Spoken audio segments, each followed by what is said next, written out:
MCR Pure Cotton Club, formals and casual shirts. பாரம்பரியமான சுவையான புது அறிமுகம் KTV True Value Bronatile. ரகங்கள் பலவிதம், ஒவ்வொன்றும் உலகத்தரம். தமிழக உற்பத்தியில் உங்கள் அனுஜ் ஸ்டைல்ஸ். நாம இப்போ ஒரு ரெஸ்கியூக்கு போயிட்டு இருக்கோம்.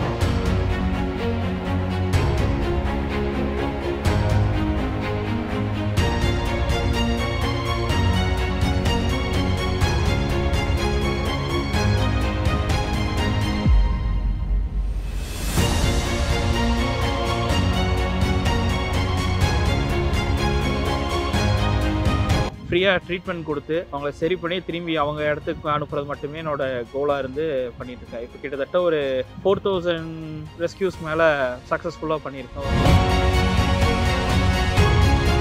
அதே மாதிரி பார்த்தீங்கன்னா எல்லா டாகும் எல்லா கேட்டும் ஃப்ரெண்ட்லியெல்லாம் இருக்காது. போகிறோம் தொடுறோம் கண்டிப்பாக கிடைக்கும். அந்த மாதிரி கிட்டத்தட்ட ஒரு 50+ பைட்ஸ் மேலே வாங்கியிருப்பேன் ரெஸ்கியூஸில். ஃபஸ்ட்டு டாக் வந்து நம்மளை இதுக்காக தான் இருக்குது, நம்மளோட பாதுகாப்புக்காக தான் இங்கே இருக்குது. ஃபஸ்ட்டு நம்ம அதை புரிஞ்சுக்கணும். ஏன்னா அதுக்கு இருக்கிற 5 அறிவு தான். நம்ம சில விஷயங்களில் வந்து பெண்ட் ஆகி போகிறது நம்மளுக்கும் நல்லது தான். இந்த டாகோட நேச்சர் என்னென்னா, ஃபீமேலை தேடி மேல் வரும் ஒரு ஏரியாக்குள்ளே. இங்கே இருக்கிற 4 நாய் பிடிச்சி கொண்டு போய் வேறு எங்கேயோ விட்டுட்டா இந்த இடம் எம்டியாக ஃப்ரீயாக தான் இருக்கும். மறுபடியும் அங்கே ஒரு 10 நாய் வரும். அது மறுபடியும் இனப்பெருக்கம் போனும் பெருகிட்டே இருக்கும். ஆனால் நம்ம ஸ்டெரிலைஸ் பண்ணிட்டா இதோட ஆயுள் பார்த்தீங்கன்னா ஒரு 13 வருஷம் இருக்குன்னு வச்சுக்கோங்க. ஹையஸ்ட் வந்து 13 வருஷம் இருக்கும் ஒரு டாகோடது. அந்த 13 வருஷத்துக்கும் வேற டாக்ஸ் உள்ள வராது. ஆனா மக்களுக்கு பாத்தீங்கன்னா ரோட்ல இருக்கிற நாய் பிடிக்காது, ஆனா ஒரு வீட்டுக்குள்ள இருக்கிற ப்ரீட் டாக்னா பிடிக்கும்.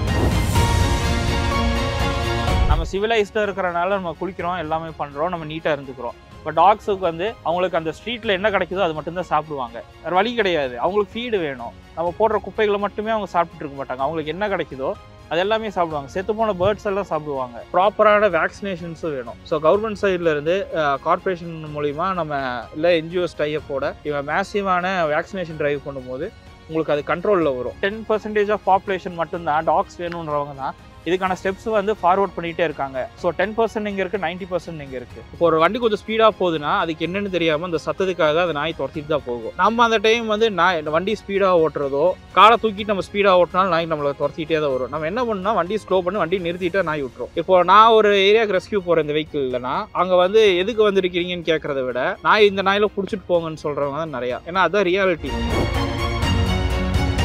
வணக்கம், என் பேர் அகசி. நான் வந்து கோயம்புத்தூரில் ஒரு 4 இயர்ஸாக அனிமல் ரெஸ்கியூ பண்ணிட்டு இருக்கேன். அதாவது stray dogs and cats, birds எல்லாமே ரெஸ்கியூ பண்ணி, அதாவது அடிபட்டிருக்கும், சிலதுக்கு யாரும் இருக்க மாட்டாங்க, அந்த மாதிரி இருக்கவங்களுக்கு ஃப்ரீயாக ட்ரீட்மெண்ட் கொடுத்து அவங்கள சரி பண்ணி திரும்பி அவங்க இடத்துக்கு அனுப்புறது மட்டுமே என்னோட கோலாக இருந்து பண்ணிட்டு இருக்கேன். இப்போ கிட்டத்தட்ட ஒரு 4000 ரெஸ்கியூஸ் மேலே சக்ஸஸ்ஃபுல்லாக பண்ணியிருக்கோம் வித் நிறைய NGOஸோட ஹெல்ப்போட. மோஸ்ட்லி பார்த்தீங்கன்னா ட்ரீட்மெண்ட் மட்டுமே தான் என்னோட ஃபோக்கஸ். அவங்களுக்கு எவ்வளோ ஸ்பீடாக அதுக்கான ரிலீஃபை கொடுக்க முடியுமோ பெயின்லேருந்து அதை மட்டுமே கோலாக வச்சு இப்போ வரைக்குமே ஒர்க் பண்ணிகிட்ருக்கேன். நான் ஒரு பெட்டு வளர்த்தேன். என்னோட சிச்சுவேஷன் அதை காப்பாற்ற முடியாமல் ஆகிற மாதிரி இருந்தது. ஸோ அதில் என் பிரதர் பார்த்தீங்கன்னா அவர் சின்ன வயசுலேருந்து இதான் பண்ணிட்டு இருந்தா. அப்படி ஸோ அவர் கூட சேர்ந்து நாய்க்கு ஃபீட் பண்ண ஸ்டார்ட் பண்ணது, ஒரு டாக் ஹெல்ப் பண்ண போனது கூட, அது 1, 2 ஆகி அப்படியே அது மல்டிப்ளை ஆகி இப்போது 4000 ரெஸ்கியூஸ்க்கு மேலே சக்ஸஸ்ஃபுல்லாக பண்ணியிருக்கேன். அதே மாதிரி பார்த்தீங்கன்னா எல்லா டாகும் எல்லா கேட்டும் ஃப்ரெண்ட்லியெல்லாம் இருக்காது. போகிறோம் தொடுறோம் கண்டிப்பாக கிடைக்கும். அந்த மாதிரி கிட்டத்தட்ட ஒரு 50+ பைட்ஸ் மேலே வாங்கியிருப்பேன் ரெஸ்கியூஸில். இப்போ இலவசமாக பண்ணுறேன்னு சொல்கிறீங்க. அப்போ அது பண்ணுறதுனால உங்களுக்கு என்ன பெனிஃபிட்? ஒரு பர்சனலாக ஒரு சாட்டிஸ்ஃபேக்ஷன் தான். ஒரு பெயினில் இருக்குது, அதுக்கு யாரும் இல்லை அப்படின்ட்டு நம்மளுக்கு தெரிஞ்சுன்னா அதை காப்பாற்றிட்டோம் அப்படின்னு மட்டும்தான். நிறைய பேர் வந்து இந்த தெருநாய்களை வந்து பிடிச்சிட்டு போய் அது வந்து அது இருக்கக்கூடாதுன்னு ஒரு 50% பீப்புள் சொல்கிறாங்க. 50% பீப்புள் அது வேணுங்கிறாங்க. எல்லா நாயும் நீங்கள் இது பண்ணாதீங்க, ஸோ எந்த நாய்க்கு டிசீஸ் இருக்கோ அந்த மட்டும் இது பண்ணுங்கிறாங்க. ஸோ அந்த வகையில் பார்த்தா அதுக்கு நீங்கள் என்ன சொல்லுவீங்க? 50% பீப்புள் இல்லைங்க, வெறும் 10% பீப்புள் மட்டும்தான் டாக்ஸ் உள்ளே இருக்கணும் அப்படின்னு எதிர்பார்க்குறாங்க. ஆனால் டாக்ஸ் வந்து கண்டிப்பாக இருக்கணும். எப்படி சொல்கிறீங்க, இங்கே டாக்ஸ் அப்படின்னு இல்லாட்டி உங்களுக்கு அந்த ரேட்டோ இந்த மங்கி இந்த மாதிரி இதெல்லாமே நம்மளோட இதுக்குள்ளே வர ஆரம்பிச்சிடும். ஃபஸ்ட்டு டாக் வந்து நம்மளை இதுக்காக தான் இருக்குது, நம்மளோட பாதுகாப்புக்காக தான் இங்கே இருக்குது. ஃபஸ்ட்டு நம்ம அதை புரிஞ்சுக்கணும். ஏன்னா அதுக்கு இருக்கிற 5 அறிவு தான். நம்ம சில விஷயங்களில் வந்து பெண்ட் ஆகி போகிறது நம்மளுக்கும் நல்லது தான். ப்ரோ வெஹிக்கிள் எல்லாமே சின்ன சின்னதாக இது பண்ணது தான் ப்ரோ. அப்போ அப்படியே டைம் ஆக ரெடி பண்ணது தான் வெஹிக்கிள் வந்து ஒவ்வொன்றா இதுக்கு. ஏன்னா எல்லா டைமுமே நம்ம ஆட்டோ ஹையர் பண்ணியெல்லாம் பண்ண முடியாது. ஏன்னா அதுக்கு ஒரு காஸ்ட் ஆகும். இப்போது சின்னதாக ஒரு இடத்துக்கு போகிறனால மினிமம் 500 rupees வந்து ஆட்டோக்கு ஸ்பெண்ட் பண்ணுற மாதிரி இருக்கும். அதுக்கு வந்து நாங்கள் டாகுக்கு ஸ்பெண்ட் பண்ணிட்டு போயிடலாம் ட்ரீட்மெண்ட்டுக்கு. ஸோ அதுக்காக எல்லாம் ரெடி பண்ணதான் ஒவ்வொன்றும். ஏதோ ஒரு டாக் வந்து மறக்க முடியாத ஒரு டாக் வந்து ரெஸ்கியூ பண்ண போகிறீங்க. அந்த இடத்துல வந்து இந்த அளவுக்கு ஒன்று நீங்கள் பார்க்க முடியாத அளவுக்கு இருந்திருக்கு. அது ரெஸ்கியூ பண்ணிட்டு வந்ததுக்கப்புறம் உங்களோட ஃபீல் என்னவா இருக்கும்? எனக்கு நிறைய இருந்திருக்குங்க 4 இயர்ஸில். ஆனால் 4 இயர்ஸில் நான் வந்து ஒரு 2 டைம் வந்து ஒரே சிச்சுவேஷனை ஃபேஸ் பண்ணோம். 2 வீட்டுக்கு நடுவில் டாக் போய் மாட்டுறது. ஃபஸ்ட்டு நாங்கள் ஸ்டார்ட் பண்ணும்போது அந்த மாதிரி தான் இருந்துச்சு. ஆனால் அதை வாலை உடச்சி எடுக்கிறதுக்குலாம் அவங்க அலோவ் பண்ணலை.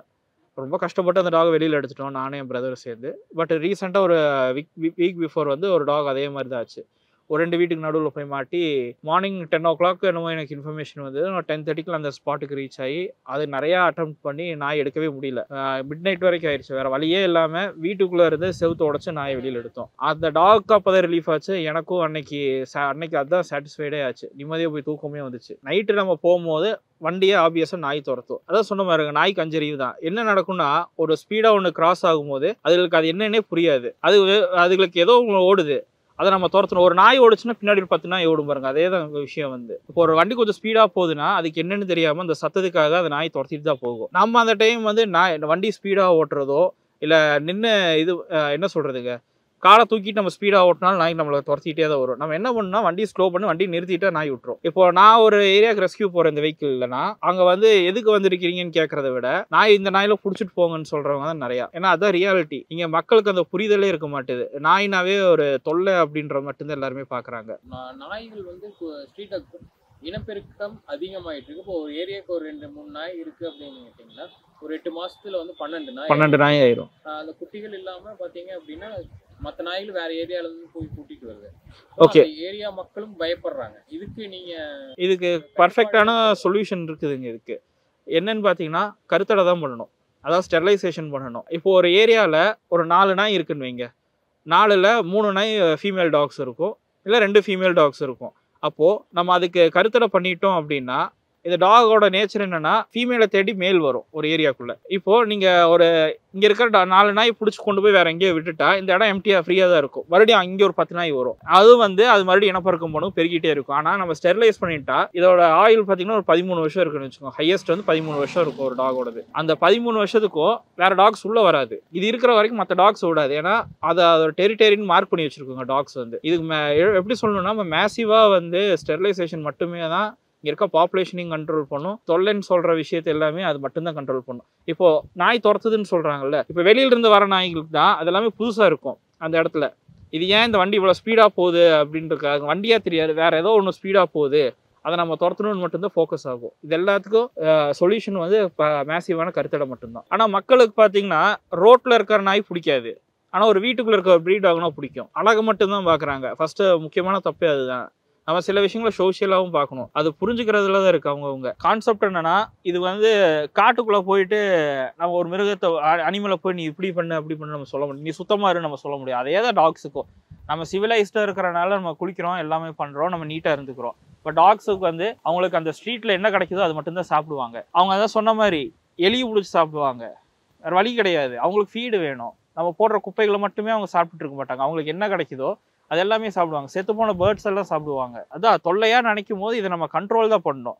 நம்ம வந்து ஒரு ப்ரெக்னன்சியில் ஒரு குழந்தை மிஞ்சி போன 3 குழந்தை வரக்கு இருக்குடா. ஆனால் நாய்களுக்கு அப்படி இல்லை. மினிமமாக 5 டாக்ஸ் பப்பீஸ் வரும் அதில் ஒரு ப்ரெக்னன்சின் போது. ஒரு 6 மந்த் இன்டர்வலில் அந்த டாக் ரிப்பீட்டடாக குட்டி போட்டுக்கிட்டே தான் இருக்கும், நாய் பெருகிக்கிட்டே தான் இருக்கும்.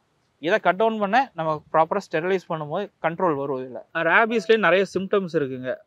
ஒரு நாய் பார்த்தா எப்படி சொல்கிறது, நாங்கள் நிறைய ரேபிஸ் கேஸ் ஹேண்டில் பண்ணியிருக்கோம். கடிச்சா மட்டும்தான் நம்மளுக்கு அது ரேபிஸ் டாகாக இருக்கும்னு இருக்காது, பேரலைஸ் ஆயிரும். நம்மளுக்கு அதோட சிம்டம்ஸே இது சொல்கிறது, இது ரேபிஸ் தானான்லாம் தெரியாது. கண்டிப்பாக ஒரு டாக் டு டாக் பைட் பண்ணும்போது ரேபிஸ் பரவ சான்சஸ் நிறையா இருக்குது. அது சலைவானால தான் மோஸ்ட்லி பரவும். டாகோட பிஹேவியரே சேஞ்சஸ் இருக்கும். நீங்கள் ஒரு டாகை பார்க்குறீங்க, ரெகுலராகவே உங்கள் ஸ்ட்ரீட்டில் பார்க்குறீங்க, அந்த டாக் காமாக இருக்கும், ஒன்றும் பண்ணாது. ஆனால் ஒரு நாள் சர்டன் டைமில் அது அக்ரெசிவாக மாறும், இல்லை ஃபுல்லாக பேரலைஸ் ஆகி படுக்கும். அந்த டைமில் நம்ம ப்ரிகாஷனாக நம்ம என்ன பண்ணுமோ அந்த மாதிரி பண்ணிக்க வேண்டியது. ப்ராப்பரான வேக்சினேஷன்ஸும் வேணும். ஸோ கவர்மெண்ட் சைட்லேருந்து கார்பரேஷன் மூலிமா நம்ம இல்லை என்ஜிஓஸ் டைப்போட இவன் மேசிவான வேக்சினேஷன் ட்ரைவ் பண்ணும்போது உங்களுக்கு அது கண்ட்ரோலில் வரும். ஸோ வேக்சின் போடும்போது ப்ரிவென்ஷன் தானே. நம்மளுக்கு கொரோனா வந்தது, நம்ம எல்லாருமே போய் வேக்சின் பண்ணோம், நம்ம எவ்வளோ ஸ்பீடாக கண்ட்ரோல் பண்ணோம். சேம் அதே தான். நம்ம ஆக்டிவாக நம்ம ஒர்க் பண்ணால் மட்டும்தான் இதில் இது பண்ண முடியும். அதான் சொன்ன பாருங்க, அந்த வெறும் 10% ஆஃப் பாப்புலேஷன் மட்டும்தான் டாக்ஸ் வேணுன்றவங்க தான் இதுக்கான ஸ்டெப்ஸ் வந்து ஃபார்வர்ட் பண்ணிகிட்டே இருக்காங்க. ஸோ 10% இங்கே இருக்குது, 90% இங்கே இருக்குது. ஸோ இவங்க எல்லாருமே சேர்ந்து பண்ணால் இது கண்டிப்பாக இதுக்கு ஒரு சொல்யூஷன் கொண்டு வந்துடலாம். ஸோ லாஸ்ட்டாக ஒரு நம்ம ரெஸ்கியூ பண்ணோம் ஒரு டாக், அதை பற்றி என்ன ஆச்சு, எப்படி கூப்பிட்டாங்க உங்களை, நீங்கள் எப்படி அங்கே போனீங்க? ஒரு டாகை தேடி இன்னொரு டாக் வர்றது தான். அப்படிதான் இப்போ இந்த ஃபார்முக்குள்ளே இந்த ஒரு டாக் வந்து இந்த டாக் கடிச்சிருக்கு. கடிச்சு இந்த ஃபேஸ் வந்து அவ்வளோ ஸ்வெல்லிங் ஆயிருக்கு. அவங்களுக்கு ப்ராப்பர் இது இல்லை, எஜுகேஷன் இல்லை. என்ன சொல்கிறதுக்கு, இப்போ அடிபட்டிருக்கு, இதை நம்ம என்ன பண்ணலாம், இது பார்த்தீங்கன்னாவே தெரியும், ரிமோட் ஏரியாவில் தான் நம்ம இருக்கிறோம். இங்கே என்ன பண்ணணும் அப்படின்றதுல நிறைய பேருக்கு தெரியாது. ஸோ அவங்க ஒரு ஆம்புலன்ஸுக்கு கவர்மெண்ட் சைட்லேருந்து ட்ரை பண்ணாலும் அவங்களுக்கு அதுக்கான ஃபெசிலிட்டி இங்கே கிடைக்கல. ஸோ மக்களுக்கு வந்து புரிதல் இல்லை. ஒரு பிரச்சனைன்னு போது அதை எப்படி ஹேண்டில் பண்ணணும், ரிகார்டிங் டாக் ஆகட்டும் இல்லை வேறு ஏதாவது ஆகட்டும், ஒரு எமர்ஜென்சி சுச்சுவேஷன் ஃபேஸ் பண்ணுறாங்க அப்படின் போது இன்னும் நிறைய பேருக்கு அது புரிதல் இல்லை. ஃபர்ஸ்ட் எய்ட் கிட் நம்மகிட்ட எப்போவுமே இருக்கும். இப்போது டாக் எடுக்கிறோன்னா நான் சொன்ன பாருங்க, நான் ஃபோக்கஸ் பண்ணுறது பார்த்தீங்கன்னா ரிமோட் ஏரியாஸ் தான். ஏன்னா சிட்டிக்குள்ளே இருந்தால் கூட டக்குன்னு நிறைய பேர் கிளினிக் தூக்கிட்டு போகிறாங்களாம் நிறைய பேர் இருக்காங்க. பட் ஆனால் ரிமோட் ஏரியாவில் பார்த்தீங்கன்னா இந்த மாதிரிலாம் பார்த்தீங்கன்னா யாரும் வரமாட்டாங்க. ஸோ நான் டெய்லி லாங் ட்ராவல் பண்ணுவேன். ரிமோட் ஏரியா மட்டுமே ஃபோக்கஸ் பண்ணி அங்கே ட்ரீட்மெண்ட் கிடைக்காது. இப்போ பார்த்தோம்ல பார்த்தீங்களா, ஒரு வீட்டில் தான் இருந்தது இந்த டாக், இவங்களுக்கு என்ன பண்ணுறதுன்னு தெரியல. ஸோ இந்த மாதிரி ஃபோக்கஸ் பண்ணி மட்டுமே ரெஸ்கியூஸ் ஸ்டார்ட் பண்ணுவேன். ஸோ நம்ம ட்ராவல் பண்ணுற டைமும் பார்த்தீங்கன்னா மினிமம் ஒரு 1 hour இருக்கும். நம்ம டாக் எடுத்துகிட்டு நம்ம கிளினிக் போகிறதோ 1 hour ட்ராவல் இருக்கும். அதுக்கு போகிறக்கு நடுவில் ஏதாவது ஃபர்ஸ்ட் எய்ட் பண்ண முடிஞ்சா ஃபர்ஸ்ட் எய்ட் கிட்டு நம்ம எப்பவுமே நம்ம வெஹிக்கிள்ல இருக்கும். MCR Pure Cotton Club, formals and casual shirts. பாரம்பரியமான சுவையான புது அறிமுகம் KTV True Value Bronatile. ரகங்கள் பலவிதம், ஒவ்வொன்றும் உலகத்தரம். தமிழக உற்பத்தியில் உங்கள் அனுஜ் டைல்ஸ்.